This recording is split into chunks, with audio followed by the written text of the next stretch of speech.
Hello students, स्वागत है आपका आज की क्लास में, जहां आपका सब्जेक्ट है जेनरिक। वर्कशीट है आपकी J16 और डेट है आपकी 24 जुलाई 2021। ये जो जेनरिक वर्कशीट आपकी आई है, ये क्लास 6, क्लास 7, क्लास 8 तीनों क्लासेस के लिए है। और आज का टॉपिक है मेरे प्यारे बच्चों क्लीनलीनेस, मतलब साफ़ सफाई के बारे में है बच्चों। अच्छा जी, तो आगे अपने टॉपिक में आगे बढ़ते हैं और समझते हैं क्या कहना चाह रहा है। सबसे पहले पहला क्वेश्चन इसका ध्यान रखते हैं। Look at the pictures below, which town do you prefer. तो आपके पास एक फिगर है 1 और एक फिगर ये है आपका 2, दो फिगर हो गए। अब इन दो फिगर में आपको कौन सा आपको अच्छा लग रहा है, मतलब कौन सा क्लीन है और कौन सा डर्टी है, आप कौन सा प्रेफर करोगे। ये वाला देखो जरा 1 वाला, आहा क्या सुंदर है, क्या ब्यूटीफुल है, क्या क्लीनलीनेस है, क्या नीट एंड क्लीन है, ब्यूटीफुल। तो भैया मैं तो यही पसंद करूँगा। दूसरा फिगर देखो, कितना गार्बेज है, कितना गार्बेज है, कूड़ा ही कूड़ा है सब जगह पे देखो, है ना। तो ये तो बहुत डर्टी है भैया, तो मैं ये वाली पिक्चर तो प्रेफर नहीं करूँगा। तो which town do you prefer, clean. Clear हो गया। अच्छा जी, चलो आगे चलते हैं। अब हम चलते हैं दूसरे क्वेश्चंस की ओर। अच्छा जी, दूसरे क्वेश्चन में कह रहा है write the differences between them by filling in the blanks using the word given in the box. तो कह रहा है इन दोनों फिगर के अंदर आपने डिफरेंसेस लिखने हैं, है ना। और डिफरेंसेस भी कहाँ लिखने चाहिए, ब्लैंक दे रखे हैं आपको ये ब्लैंक। अच्छा जी, और भी वर्ड कहाँ से आपने चूज़ करने हैं, ये जो बॉक्स है आपका देखो, इस बॉक्स में जो वर्ड दिखाई दे रहे हैं ना आपको, इसके अंदर से वो चूज़ करना है। अच्छा जी, ये वाला बॉक्स, ये मतलब ये वाला जो पार्ट है ये इस पिक्चर के लिए है, ये वाला जो पार्ट है वो इस पिक्चर के लिए है। तो यहाँ तो साफ़ सुथरा वाला है, क्लीन वाला है, इधर डर्टी वाला है। तो इधर वाले एरिया में सब यहाँ पर गंदगी फैला रखी जो वाली बातें हैं, यहाँ पर बहुत ही ब्यूटीफुल वाली बातें लिखी जाएंगी।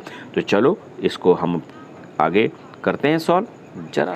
अच्छा बच्चों, चलो अब हम चलते हैं अपने क्वेश्चन की ओर, करते हैं इसे सॉल्व करते हैं हम लोग।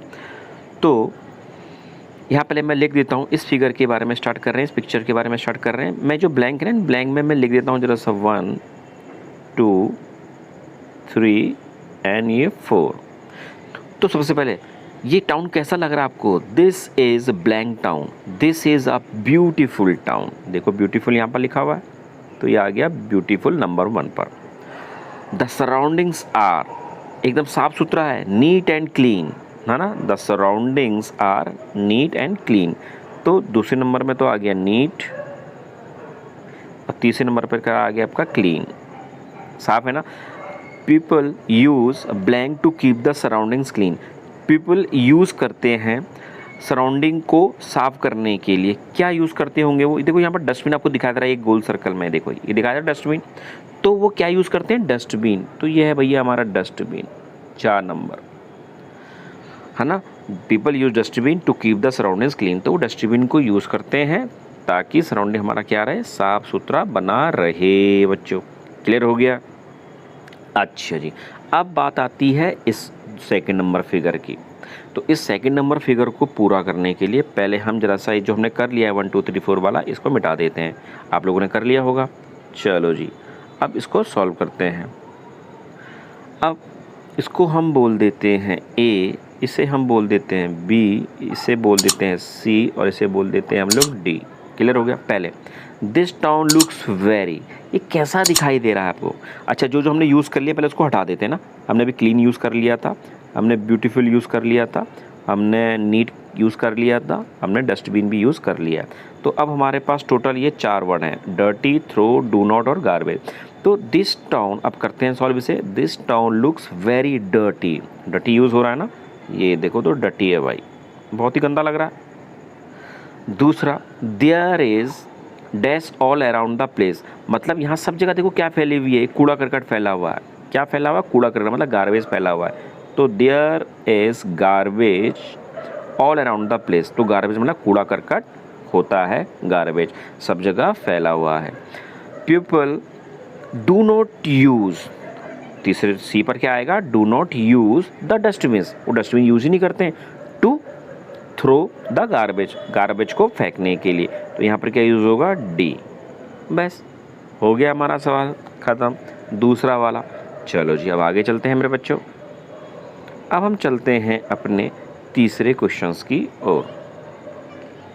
तीसरा क्या कह रहा है कि how do your surroundings look like. भाई तुम्हारा सराउंडिंग्स का मतलब तुम्हारे आसपास का जो वातावरण है, आसपास की जो चीज़ है जहाँ आप रहते हो ना, वो आपका सराउंडिंग कहलाता है। आप घर के अंदर है तो कमरा आपका सराउंडिंग हो गया, कमरे के बाहर गए आपका आंगन सराउंडिंग हो गया, छत पे गए तो छत वाली चीज़ आपकी सराउंडिंग होगी। तो कैसी है आपकी सराउंडिंग, वो आपने यहाँ पर लिखनी है। भैया मैं तो अपने सराउंडिंग जो लिखूँगा मैं तो वो लिख रहा हूँ भैया। आवर सराउंडिंग्स कैसे दिखती है, तो मैं यहाँ लिखूँगा कि आवर, मैं पूरा लिख देता हूँ ना, एक मिनट बच्चों में। तो देखो बच्चों, भाई हमारी सराउंडिंग कैसी है, our surrounding look neat and clean, या look like neat and clean. भैया हमारे तो साफ़ सुथरी सराउंडिंग दिखती है, एकदम साफ़ सुथरी। ये तीसरे का आंसर हो गया। अच्छा जी अब आगे हम लोग फोर्थ क्वेश्चन की ओर। अब ये फोर्थ क्वेश्चन क्या कह रहा है मेरे बच्चों, कह रहा है how can you keep your surrounding clean, आप अपने सराउंडिंग को कैसे साफ रख सकते हो। Let us answer this question by choosing the correct option to fill in the blanks. तो अपने आंसर, क्वेश्चन के आंसर को करने के लिए आपने जो ये ब्रैकेट में दिए हुए ना ये चीज़, इनको ब्लैंक में भरनी है भैया। अब आप देखते हैं कितने आप तेज हो।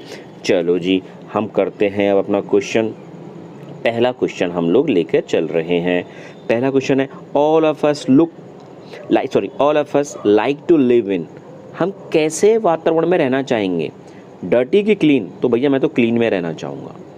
क्लियर हो गया, नेबरहुड भी हमारा क्लीन होना चाहिए, सराउंडिंग भी हमारा क्लीन होना चाहिए। दूसरा question we must practice both personal and environmental what crowd की क्लीनिनेस, हमें कैसे रहना चाहिए, कैसे प्रैक्टिस करनी चाहिए, क्लीनलीनेस वाली, है ना। तो यहाँ पर क्या आ जाएगा, क्लीनलीनेस वाली। ये भैया ये आपने कर दिया।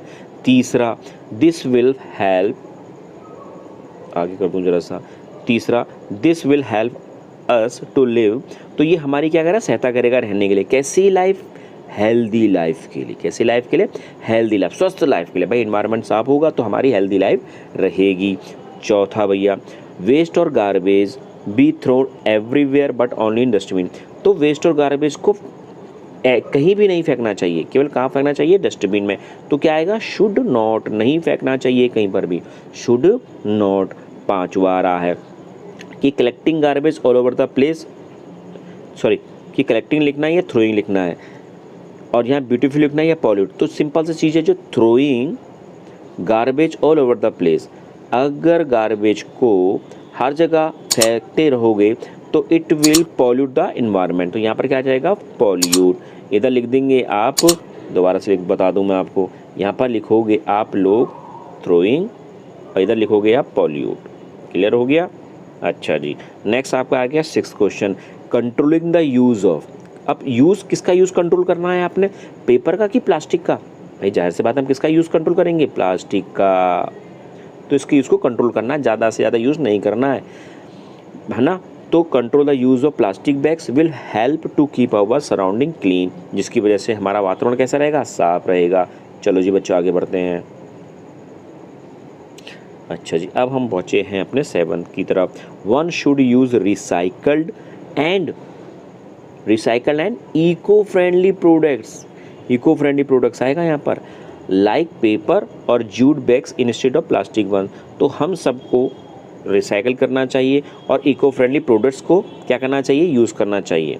अब इको फ्रेंडली प्रोडक्ट्स कौन कौन से हैं, पेपर और जूट बैग्स। चलो जी अब हम किस में चले गए, अपने 8th क्वेश्चन में। यहाँ पर है लिटरिंग और यहाँ पर सैनिटाइजिंग। सैनिटाइजिंग का मतलब होता है साफ़ सफाई से, लिटरिंग का मतलब होता है कूड़ा फेंकने से। तो लैंड मतलब मिट्टी की बात है, एयर हवा की बात, वाटर मतलब पानी की बात। तो ये पोल्यूशन किसकी वजह से होता है, land pollution, air pollution, water pollution. साफ़ सफाई करने की वजह से कि कूड़ा करकट फेंकने की वजह से, कूड़ा करकट ना। तो इसे यहाँ पर क्या आएगा, लिटरिंग, है ना। क्या आ गया आपका, लिटरिंग यहाँ पर आ जाएगा। अच्छा 9 क्वेश्चन देखो आप, 9 क्वेश्चन बोला staying clean and healthy will keep us safe from, कि अगर हम साफ सुथरे रहे, स्वस्थ रहे, साफ रखे तो ये हमको किससे सेव करेगा, किस चीज़ से हमें सुरक्षित रखेगा, चोरी करने से कि बीमारी से? भैया बीमारी से करेगा ना, चोरी करने से थोड़ा ना कर देगा, तो हमको किससे दूर रखेगा ये, बीमारियों से। तो यहाँ पर आएगा डिजीज़, थेफ्ट मतलब चोरी होता है, डिजीज मतलब बीमारी। अब आया आपका 10 क्वेश्चन। अब 10 क्वेश्चन क्या कह रहा है आपका कि so we should keep the surroundings clean and live, तो हम सबको अपना सराउंडिंग साफ रखना चाहिए, क्लीन रखना चाहिए, एंड लिव आ कौन सी लाइफ, बीमारी वाली लाइफ कि खुश वाली लाइफ, खुश वाली लाइफ, तो live a happy and healthy life. तो बच्चों मेरे आज के बारे में हमारी इतनी ही क्लास है, और ये बहुत ही अच्छा टॉपिक था क्योंकि साफ सफाई के मामले में था। तो ओके बच्चों मेरे, बाय, ध्यान रखना अपना।